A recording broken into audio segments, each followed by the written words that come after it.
모든 것 위에 계셔서 능가하시고 초월하시는 동시에 모든 것 안에 계시고 모든 사건과 모든 사람을 통해서 하나님이 계신데 여러분들이 지난 한 주간 동안에 이걸 체험해 보셨냐? 그래서 제가 구체적으로 왜 이걸 얘기하냐면 이게 경험되어지고 나면 자족이 시작돼요. 불안으로부터의 자유, 남하고 비교하는 것으로부터의 자유, 남이 나를 어떻게 생각하나 이거를 염두에 두는 것으로부터 자유하게 되는 게 만유를 통해서 만유 안에 계신 하나님 보면 하나님의 섭리를 나름대로 헤아리기 시작하면서 사람들의 눈치보다는 하나님의 눈치가 더 누가 그랬대요. 큰 재벌인데 예수를 한 번도 안 믿었어. 근데 아들이 예수를 믿었대. 그래서 아들한테 물어봤어요. 네가 믿는 하나님 어떤 하나님이냐? 하나님에 대해서 쭉 설명을 하니까 그 아버지가 그랬대. 야, 너 사업에 성공하려면 그 하나님한테 잘 보여야 되겠다. 하나님 마음에 들어야 너 이 사업이 되겠다. 그렇게 얘기를 하더라고요. 한 번도 예수를 안 믿은 사람인데 사업가의 눈으로 봤을 때 그렇다는 거예요. 그러니까 제가 이제 여러분들에게 이게 어떤 면에서 보면 바울의 간증문이고 어떤 면에서 보면 신비적으로 보일 수 있어요.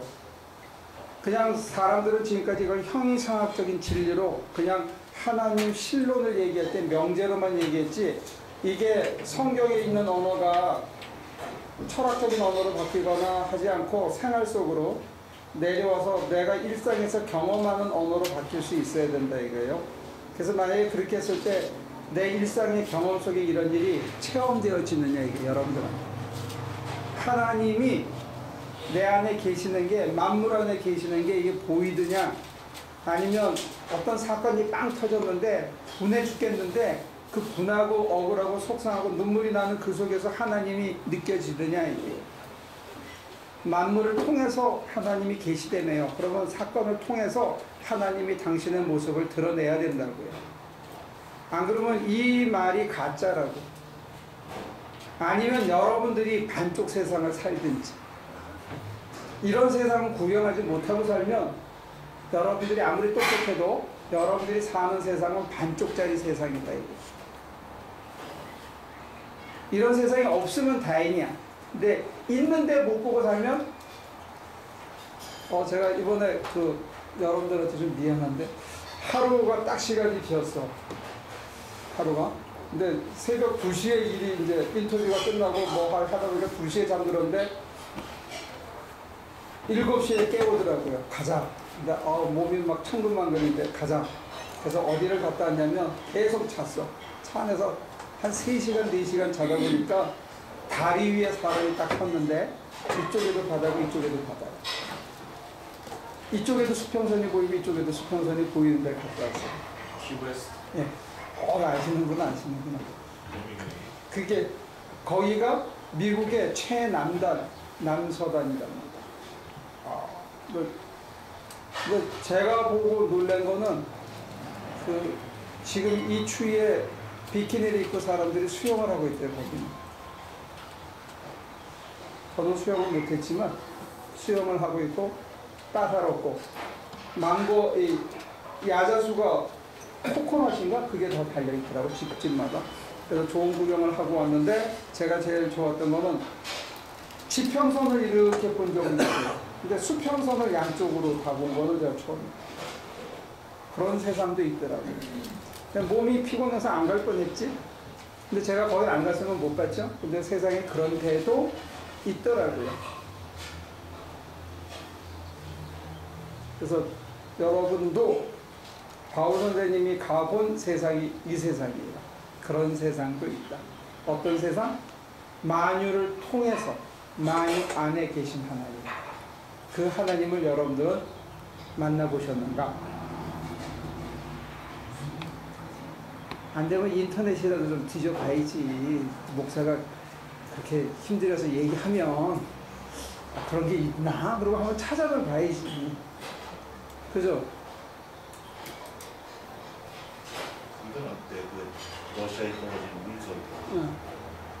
이거 그거하고 하나님하고 상관이 있냐고? 이게 그게 풀 떠다니까. 근데 주로 사막이나 바다에 떨어져서 잘 몰랐는데 이게 하필이면 이번에는 사람 사는 도시 근처에 떨어져서 이제. 근데 그 운석값이 얼마인 줄 알아? 요만큼만 주시면? 얼마예요? 그 피해 다 갖고도 남을 거야. 호수에 9m짜리 홀이 뚫렸다는데 그 속에 혹시 그게 진짜 돌이 떨어져서 이만한 돌이 나오잖아. 그러면 그 전체 피해를 갖고도 나와. 운석값이 그렇게 비싸. 각 연구소에서 요만큼씩 띄어서 가는데 그게 몇백만 불씩 요만큼. 자, 그럼 얘기가 또 딴 데로 갔다. 결국 돈이네. 또. 자, 그거를 염두에 두고 다음으로 넘어가셔야 됩니다. 7절부터 오늘은 16절까지만 봅니다.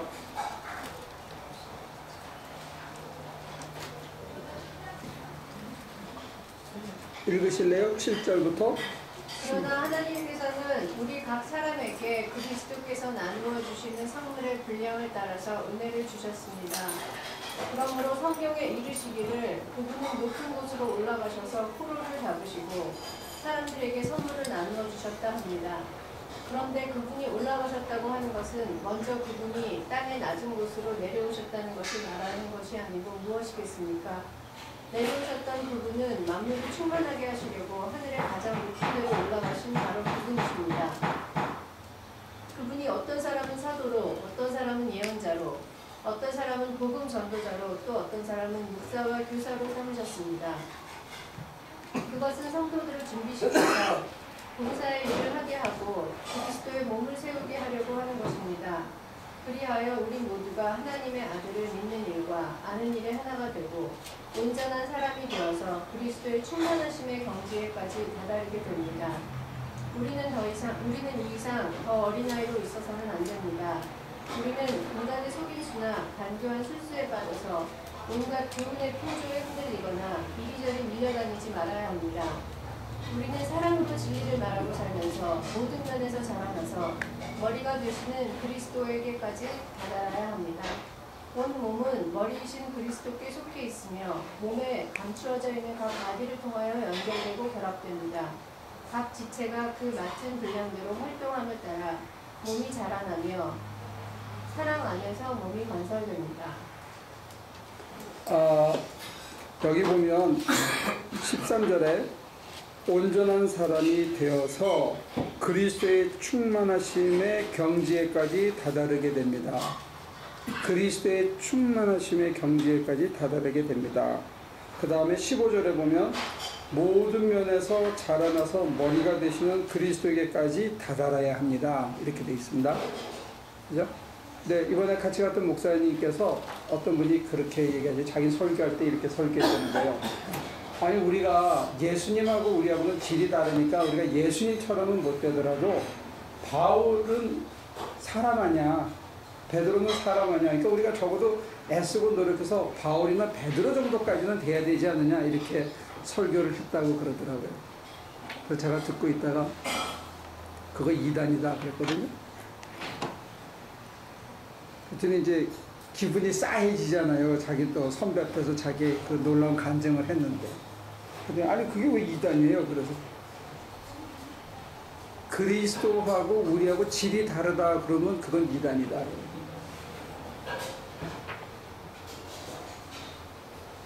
그랬더니 이제 그 다음에 뭐라고 말했냐면 아이 신학 공부한 사람하고 얘기하면 야 이거 얘기가 재미가 없대. 그래서 저 나중에 듣고 있다가 나는 네가 말할 때 경청하는데 넌 내가 얘기하면 너 왜 경청을 안 하냐.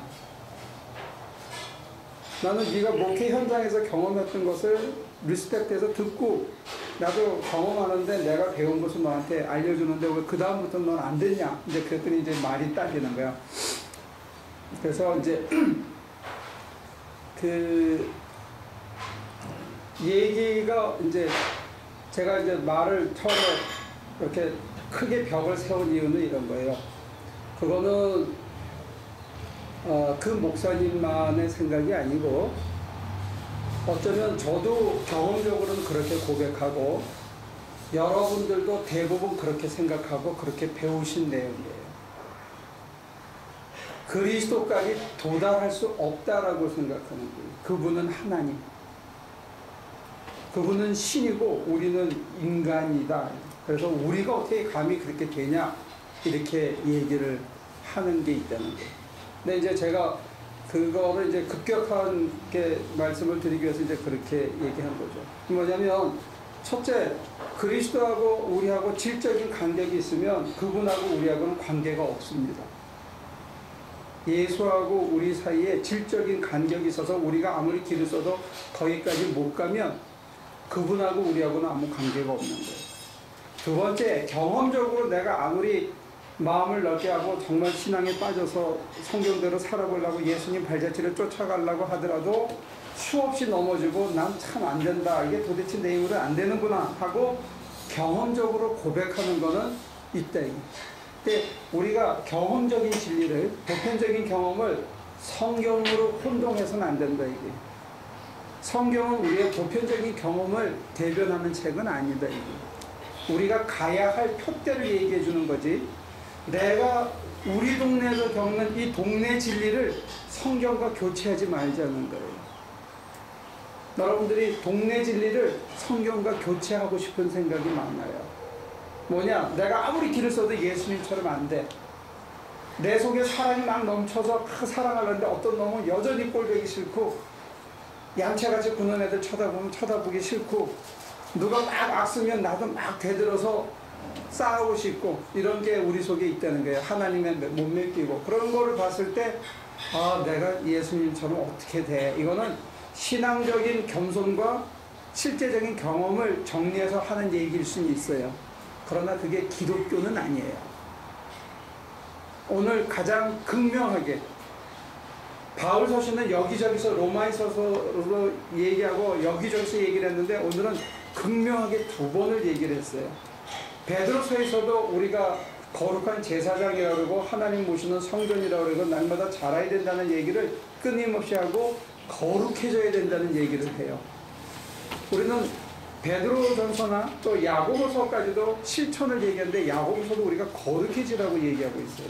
근데 그걸 놓치고 자꾸 경험적인 진리에 바탕을 두고 얘기를 하는데 오늘은 우리가 13절하고 15절을 다시 봐요. 굉장히 중요한 절입니다. 누가 13절을 다시 한번 해볼래요?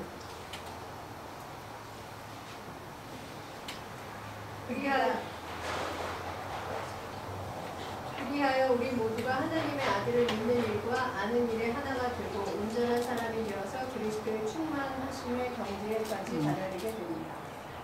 하나님의 아들을 믿는 일과 아는 일에 하나가 되고 온전한 사람이 되어서, 그러니까 예수 그리스도가 누군지 잘 알고 믿고 깨닫고 그걸 통해서 실천하고 해서 하나가 온전한 사람이 되어서 결국 우리의 도달할 목표는 어디다? 그래서 우리 한때는 쓰다가 요즘은 안 쓰는 단어가 있는데 그게 뭐냐면 작은 그리스도입니다. 저와 여러분들이 작은 그리스도가 되는 게 신앙의 목표고 선물이라는 얘기예요. 근데 우리는 이거를 다른 걸로 대체했어요. 예수를 왜 믿어요? 나 잘 되려고, 나 축복받으려고 예수를 믿는 걸로 이걸 바꿔놨어. 그런 의미에서 우리가 진정한 축복이 뭐냐 했을 때 내가 그리스도의 장성한 분량에 이르기까지 자라나는 것을 축복이라 그러면 그건 말이 돼요. 가장 값진 축복이 뭐냐 했을 때 내가 그리스도로 화하는 거예요.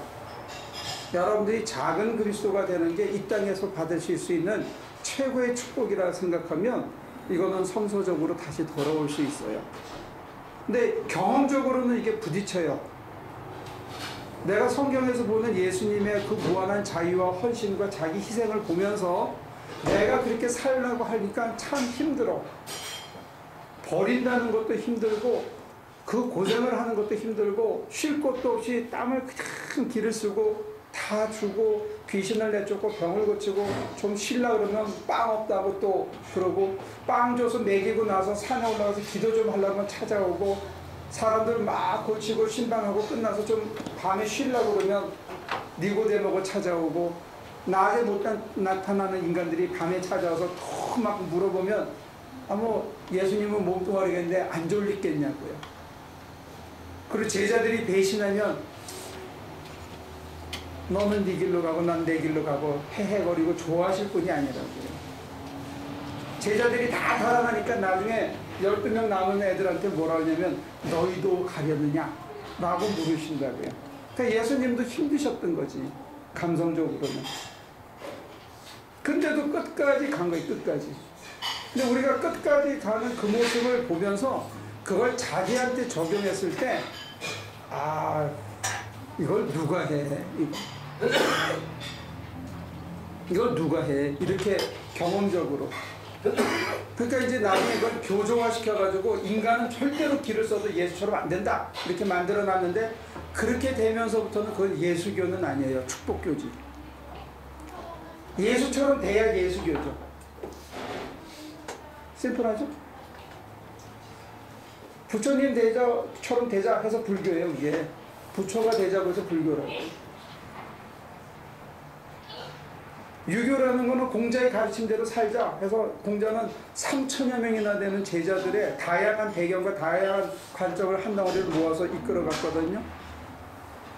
그러니까 지금 우리가 이게 힘들어. 실제로는 거북해. 내가 생각하기엔 너무 힘들어.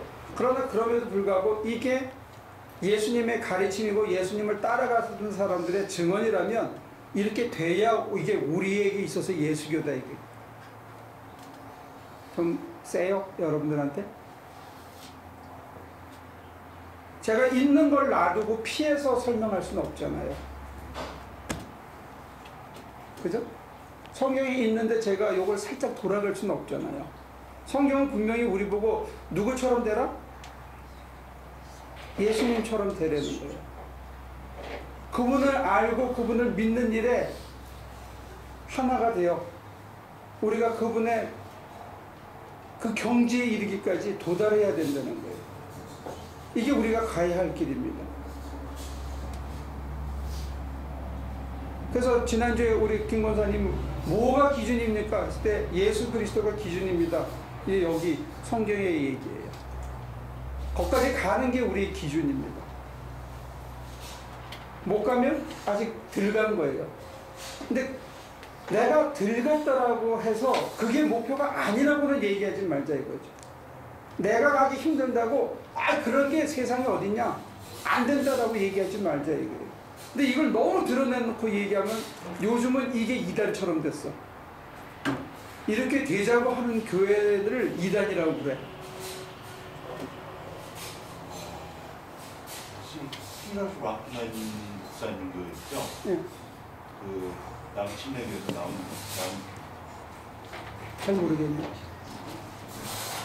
아마 나중에 있죠? 그 구글에 가서 피너스 락만이라고 하시면 이렇게 한번 찾아볼게.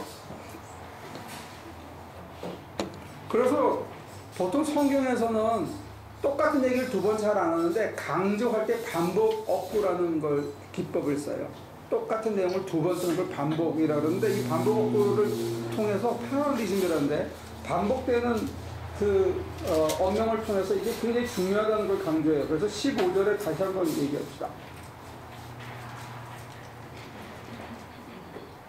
우리는 사랑으로 진리를 말하고 살면서 모든 면에서 자라나서 머리가 되시는 그리스도에게까지 다다라야 합니다. 그러니까 앞에 하나님의 아들을 믿는 일과 아는 일이 하나가 되어 온전한 사람이 되어서라는 말하고 사랑으로 진리를 말하고 살면서 모든 면에서 자라나서 머리가 되시는 이라는 말은 똑같은 말이에요. 표현만 다르지 실천의 각도만 다르지 하나님의 아들을 아는 일과 하나님의 아들을 믿는 일과 사랑으로 진리를 말하고 사는 거하고 똑같은 얘기라 이거예요. 이 본문에서 얘기하는 거는. 그래서 그 두 가지 실천을 통해서 아들을 믿는 믿음과 아들을 아는 지혜의 깨달음과 동시에 사랑을 내가 실천하면서 살면서 사랑으로 끝까지 사랑으로 대해보니까 사람이 아무리 배신을 해도 나는 끝까지 사랑으로 대해보니까 이게 예수님의 마음이구나. 그렇게 하면서 우리가 자라난다는 거예요. 어디까지 자라나느냐? 머리이신 그리스도에까지 달하고 그의 충만하심에까지 자란다는 거예요. 그게 기독교의 목표라고 합니다. 저도 여기는 도달하지 못했어요. 가야 한다는 표대라는 것만 알고 있어요. 그런 의미에서 여러분들이 이 표대를 다른 표대하고 바꾸지 않았으면 좋겠어요. 두 번째, 이게 경험적으로 힘든다는 건 사실이에요. 그러나 세 번째, 하다 보면 내 속에서 사랑이 스물스물 나와서 얄미웠던 놈들이 점점 사랑스러워지고 불편하고 힘들었던 환경이 있는 그대로 받아들일 만한 사랑의 대상으로 바뀐다는 것을 체험하게 되는 거예요.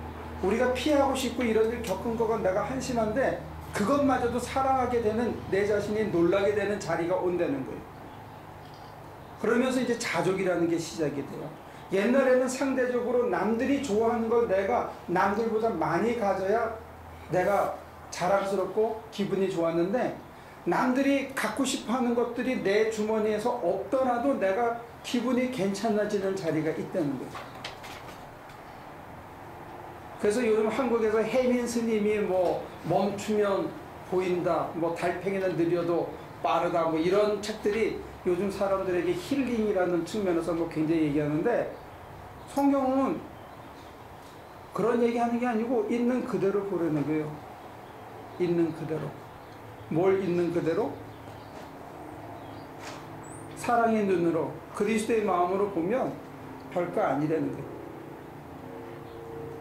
좀 없어도 안 죽고 좀 불편해도 그 불편을 통해서 우리를 겸손을 가리키고 뭐가 진정한 부유인지를 가리키는 좋은 계기라는 거예요.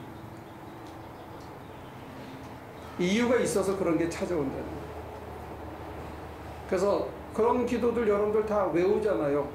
하나님께 건강을 구했더니 병을 주셔서 겸손을 가르치고, 부자가 되게 하려고 기도했더니 가난을 주셔가지고 감사를 가르치셨고, 감사하고 겸손한 마음과 눈이 있으면 병도 가난도 별게 아니죠. 쫄 일이 아니지. 문제는 우리한테 부가 없는 게 문제가 되거나 병이 생긴 게 문제가 아니고 뭐가 문제냐면 저와 여러분들 속에 감사와 겸손이 빠졌을 때 문제가 시작되는 거예요. 진짜 중요한 건 잊어버리고 다른 게 있어야 되는 거예요. 겸손과 감사가 있으면 부가 그렇게 넉넉하지 않아도 살만하고 좋은데 부 아무리 가져도 만족이 없어.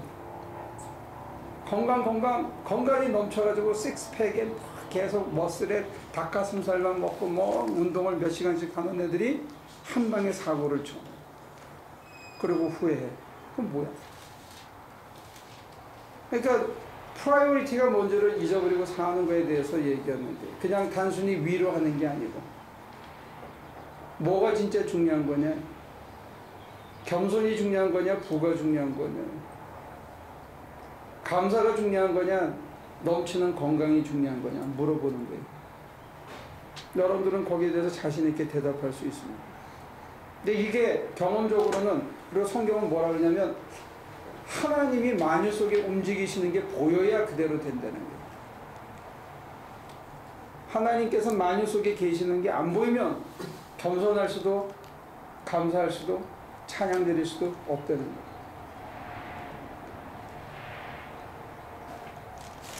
근데 에베소서는 우주를 얘기하다가 갑자기 교회로 돌아옵니다. 우리가 지금 건너뛴 글자들이 있는데 그게 뭐냐면 11절에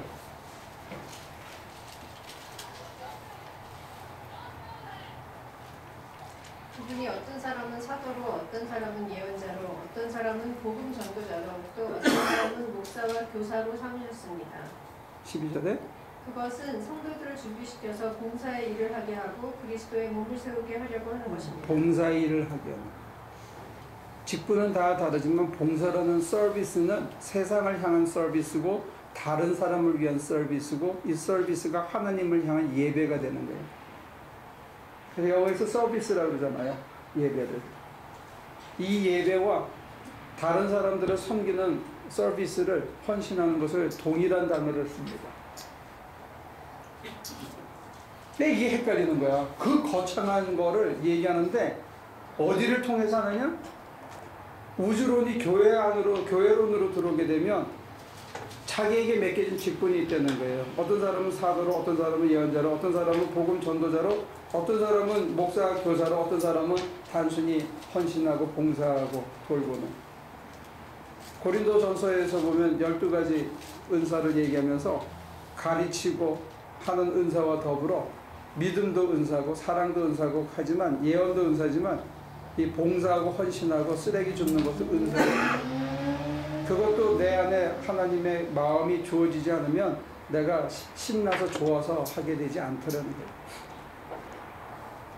그래서 교회 안에서 이걸 연습하면서 동시에 내가 그냥 단순히 봉사하던 일에서 그 다음에 교사로, 목사로, 어떤 이는 더 올라가서 복음 전도자로, 더 올라가서 예언자로, 사도로 이렇게 계속 자기 직무가 에스컬레이트 돼서 그 일을 끝까지 감당하면서 거기에서 어떤 선물을 받냐? 너 나 많이 닮았구나 하는 선물을 받는 거예요. 그 경지에 도달하는 게 기독교라는 거예요. 실천 방법은 굉장히 여기서는 단순하게 나옵니다. 그리고 세상 속에서 이 실천 방법은 14절에 나옵니다. 우리는 이 이상 더 어린아이로 있어서는 안 됩니다. 우리는 인간의 속임수나 간교한 술수에 빠져서 온갖 교훈의 풍조에 흔들리거나 이리저리 밀려다니지 말아야 합니다. 그리고 사랑으로 진리를 말하고 살면서 온갖 풍조가 온갖 것들이 이게 좋다, 이거 하면 낫는다, 이거 하면 뭐 행복해진다, 이거 하면 뭐 팽팽해진다, 별 얘기가 다 있는데 거긴 넘어가지 말라는 거예요. 자기에게 맡겨진 일을 묵묵히 감당하고 그걸 견뎌내는 거예요.